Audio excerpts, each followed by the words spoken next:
Welcome to the POMcast with Stephen Willis. Now we're going to do things a little different. We are going to provide an honest look at Ole Miss athletics for the fan, by the fan, and of the fan. That is what we do. Hell be to me. I'm just kidding. Tune in for some Ole Miss sports news. We're going to give it to you straight.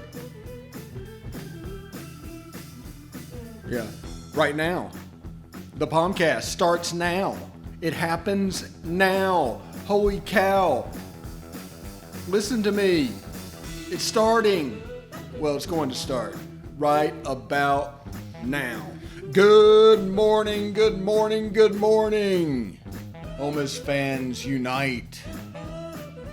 We got a lot of stuff going on. Ole Miss versus Indiana in the Outback Bowl, 12:30 on ABC, January 2nd. First time in a bowl game in 5 years. Let's all enjoy it. Let's have fun. Yes, let's have fun.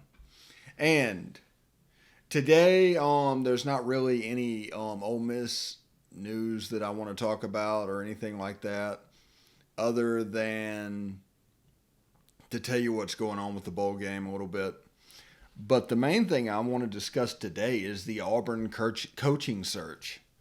I know it's probably not good to talk about them behind their back, but they can get over it.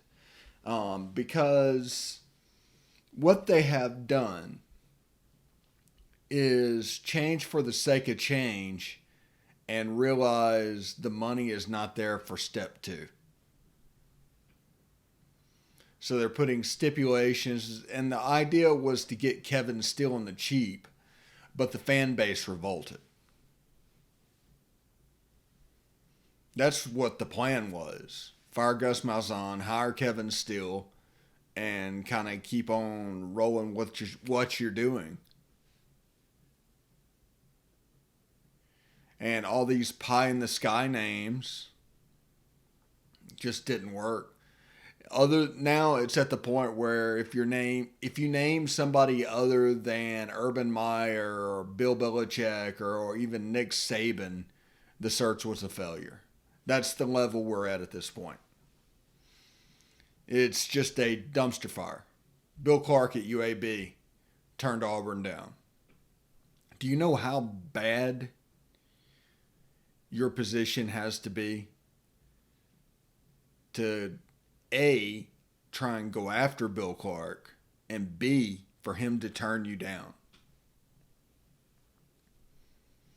Now, Auburn has to be really careful moving forward because they are in a place where this could turn on them and they could become Tennessee.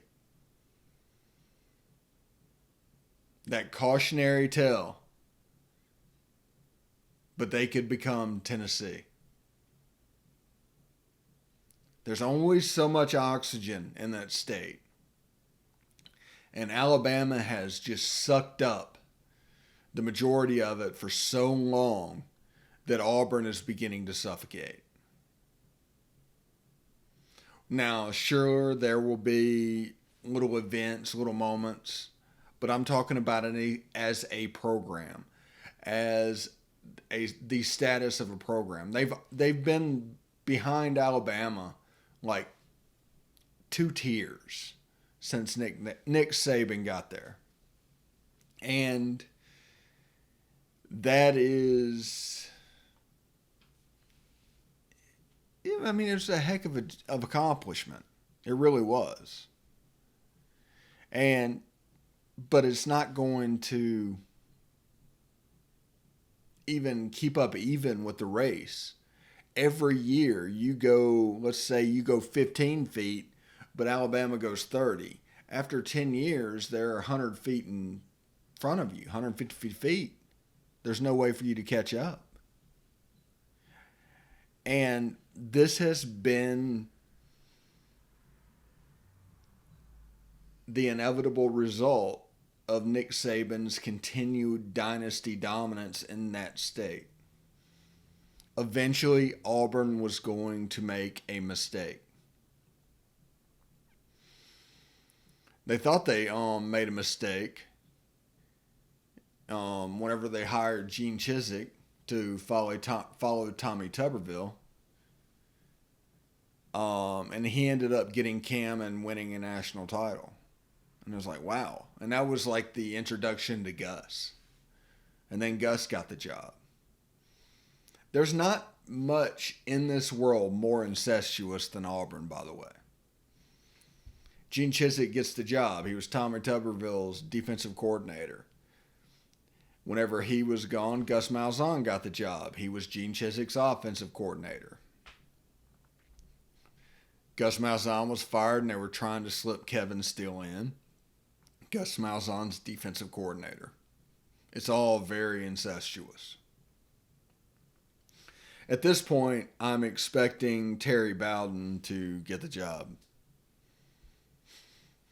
I would say Tommy Tuberville, but he's too busy acting crazy.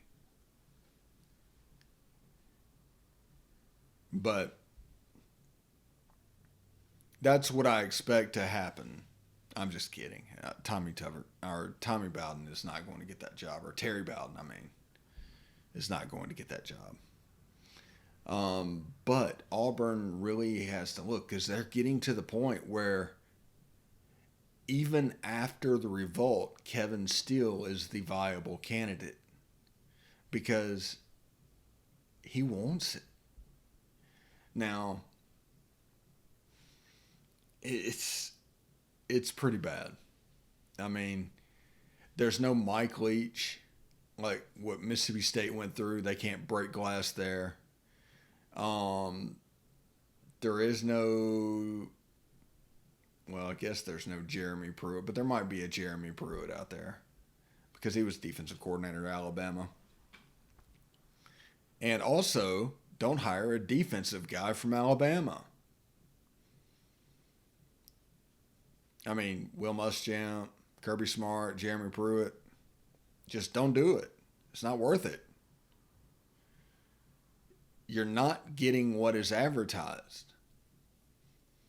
So don't even do it. So that's the update currently on the Auburn coaching search. It's a dumpster fire. It really is. And they're running out of candidates to say no. Can you imagine the UAB coach telling Auburn no? Thanks, but no thanks. Whenever you're going around with your chest pumped out. Anyway, we'll take a break. Come back in a minute. Thanks for listening, everybody.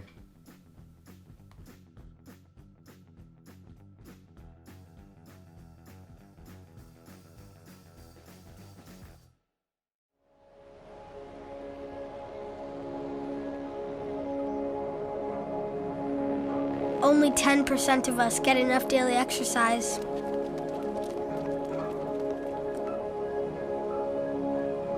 And that number is dropping.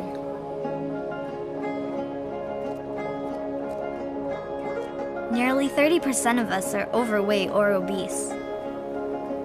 We spend 6 hours a day in front of a screen.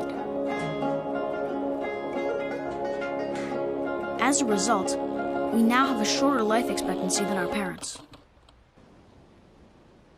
But give us the right start in sports, and we'll never stop. Learn how at active4life.ca.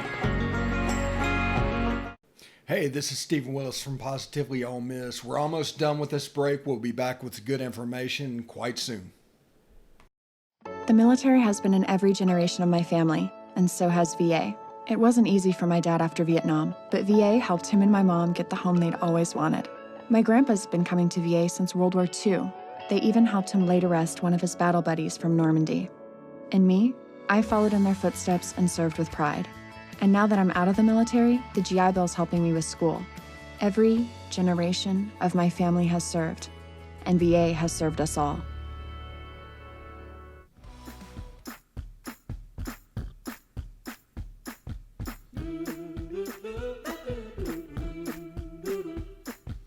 All right, we are back. I caught myself listening to the music again. And I I didn't really take care of business before, but we will do that in just a second and kind of head down the road. But the important part is Auburn's coaching search is a dumpster fire at the moment. It has crossed over the threshold. It is now a dumpster fire and is heading quickly towards tire fire. So that's what we're going on, and that is what is going on down on the plains. And whenever, in just a second, I'll tell you my theory of why that is happening. And it's probably right, because most of the time it is. And let's take care of a little business first. We missed it in the first segment. If you want to follow us, you can follow us at The Stephen Willis and at Old Positively. You can catch us on Facebook at facebook.com/POMcast. And you can join our Facebook group at Positively Ole Miss. Please do that.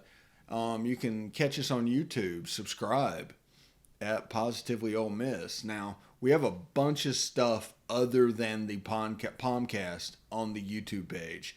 Ole Miss Greatest Games, 2020 on-demand games without commercials. There's a lot of stuff on there. You can catch the Lane Kiffin press conference, Kermit Davis press conference. So there's some Ole Miss stuff on there as well. It's really a one-stop shop. So subscribe to that, and you can go there and look around, because we're always looking at ways to make it better. And you can catch us on Twitch at Positively Ole Miss, all one word. Now, you're like, okay, Steve, we know that from the photo slide and the avatar for your podcast. That's true. But did you know you can also listen to audio on Apple Podcasts, Google Podcasts, Stitcher, Spotify, SoundCloud, TuneIn Radio, iHeartRadio, and Pandora? You didn't? Well, now you do. And it's very good. And whenever we go to video, we're going to try and do it in a way that the audio product is viable. So if that's the way you prefer to do it, that is going to be viable.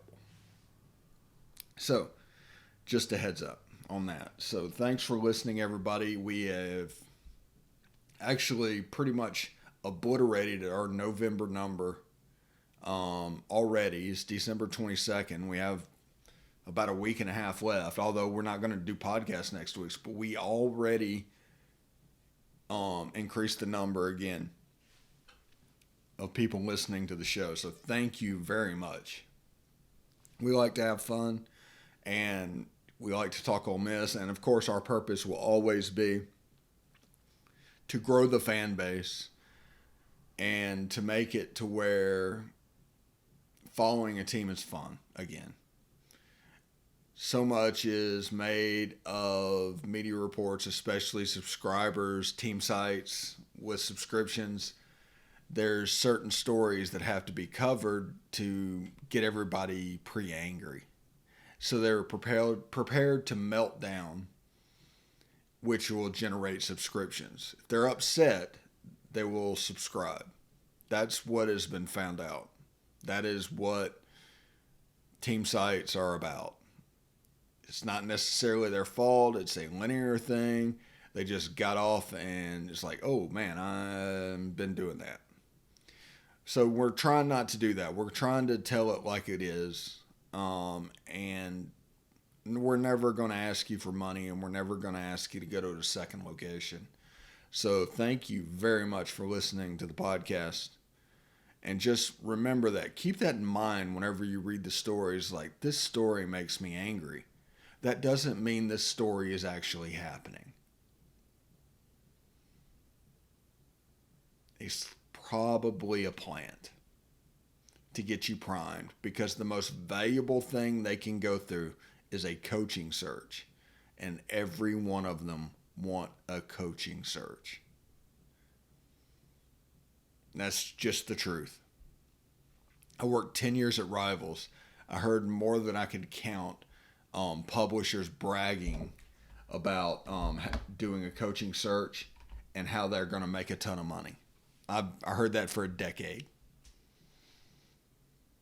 So we just need to be smarter than that and not fall for their stories. Ignore their opinion-related content and follow the team for fact-based stuff. Don't pay attention to their opinion. I'm going to teach you how once we get online and get going. Now, it's probably going to take a couple of months to get me where I need to be, but we're hoping to buy that equipment sometime in the next 2 months. And then about April-ish, we expect to go live.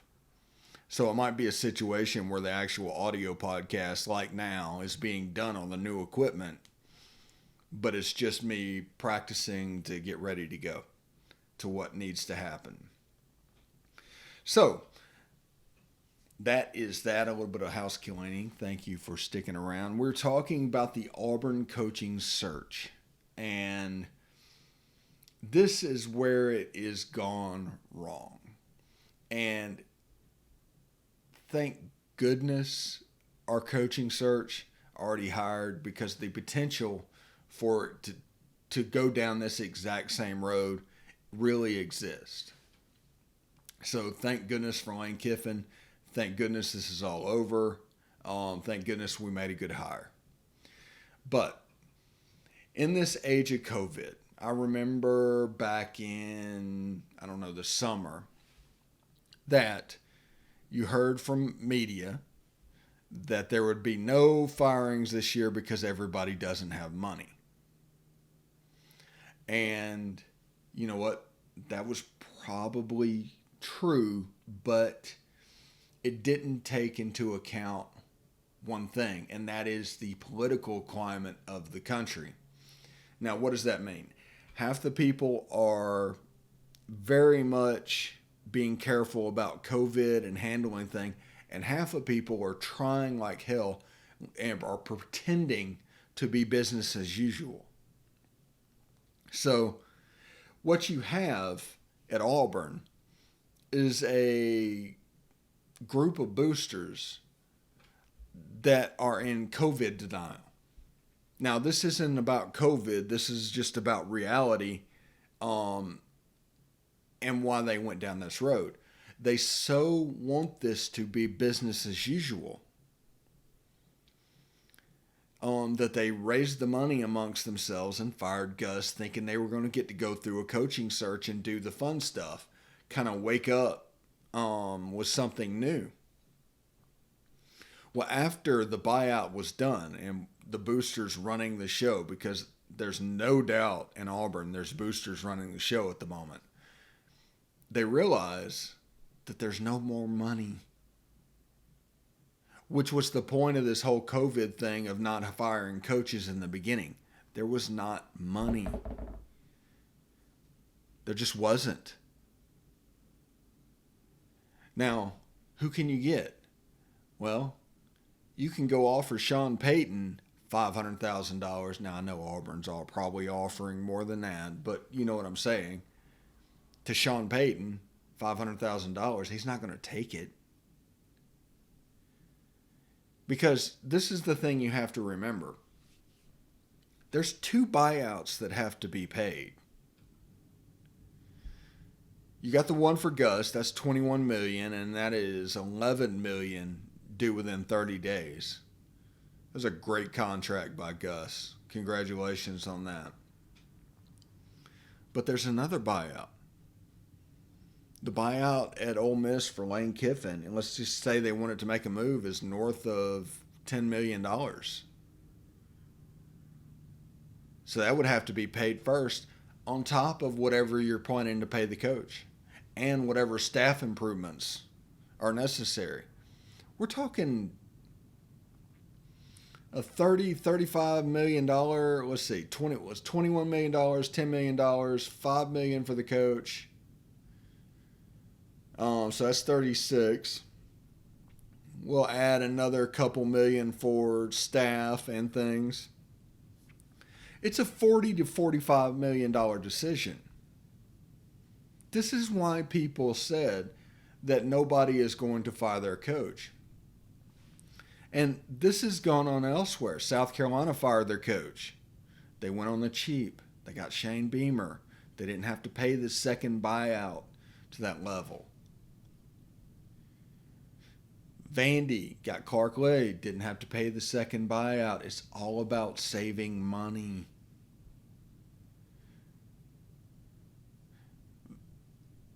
That's the way this works. Auburn wanted to make a $50 million decision with $20 million worth of money. It's the ultimate example of bringing a knife to a gunfight.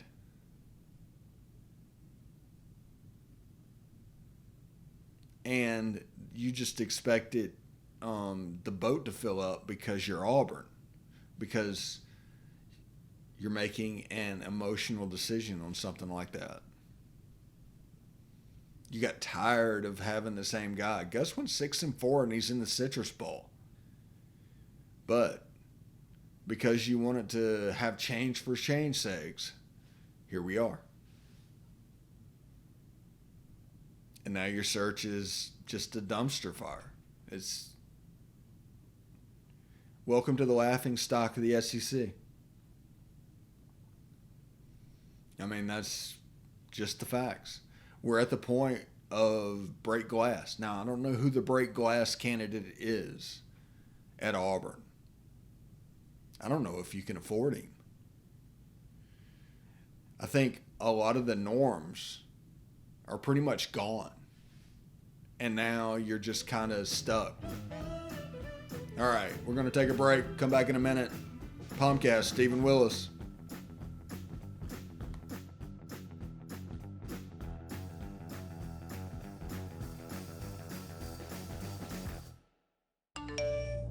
You want to answer that, don't you? I bet it's just killing you seeing the soft glow just inches away. Someone wants to tell you something or ask you something. Oh, come on, answer it already!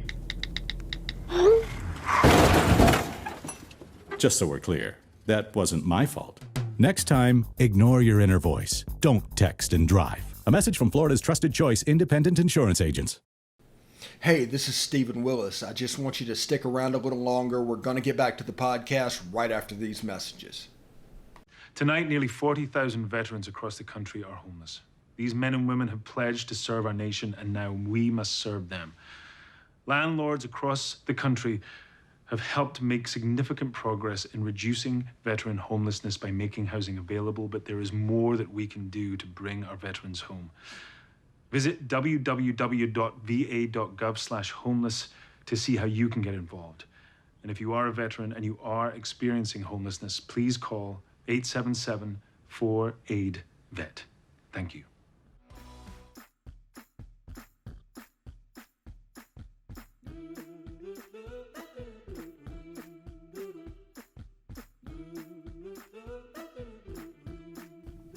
All right, welcome back to the POMcast. Stephen Willis, thanks for listening.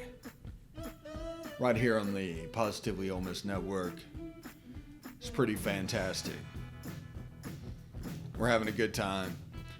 We've been talking about the Auburn coaching search and the dumpster fire that it has become. Now, let's talk about the other dumpster fire. Tennessee. Go Vols. Rocky Top.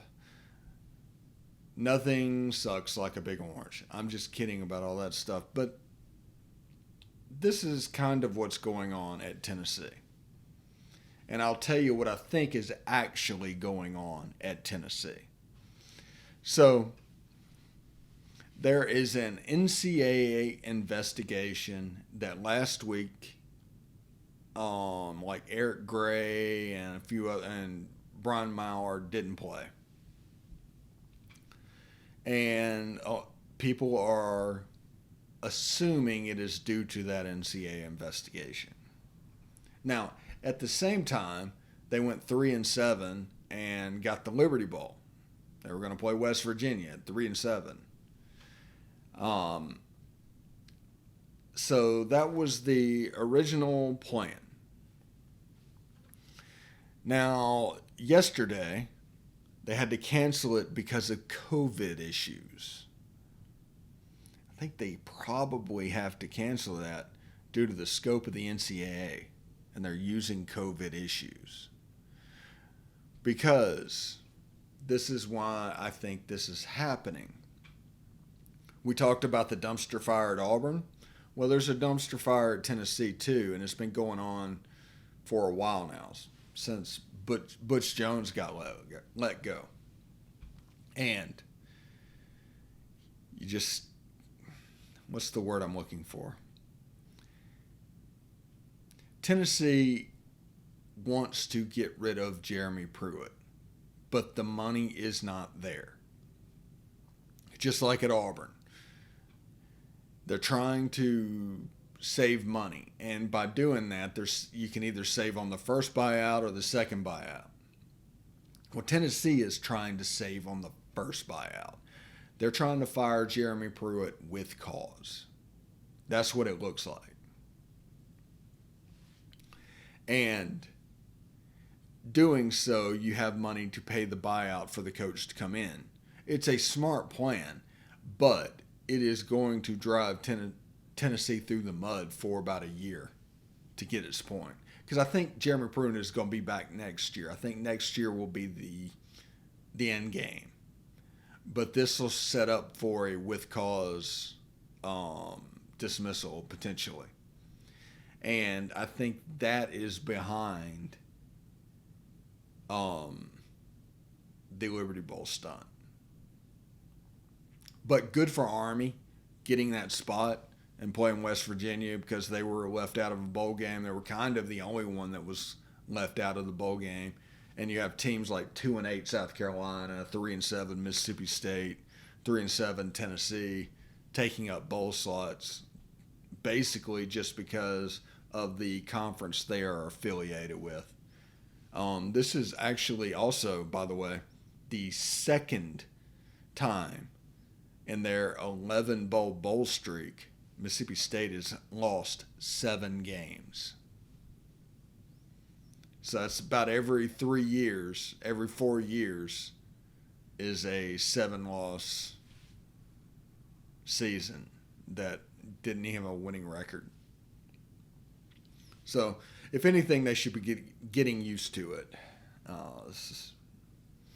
So I don't know.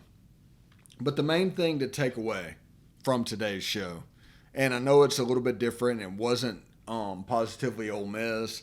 I just wanted to talk about the Auburn dumpster fire because there is a permeation in society of people that desperately want things to be business as usual.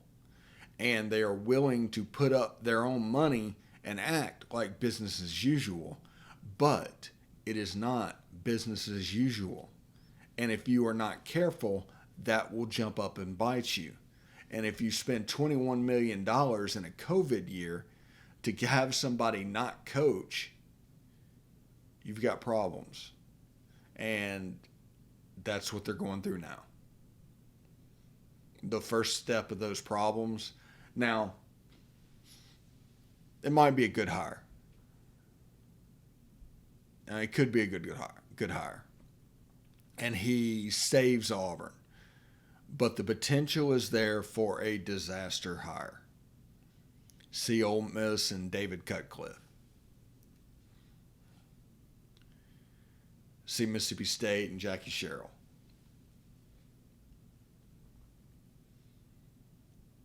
I mean, that's just where we are at the moment.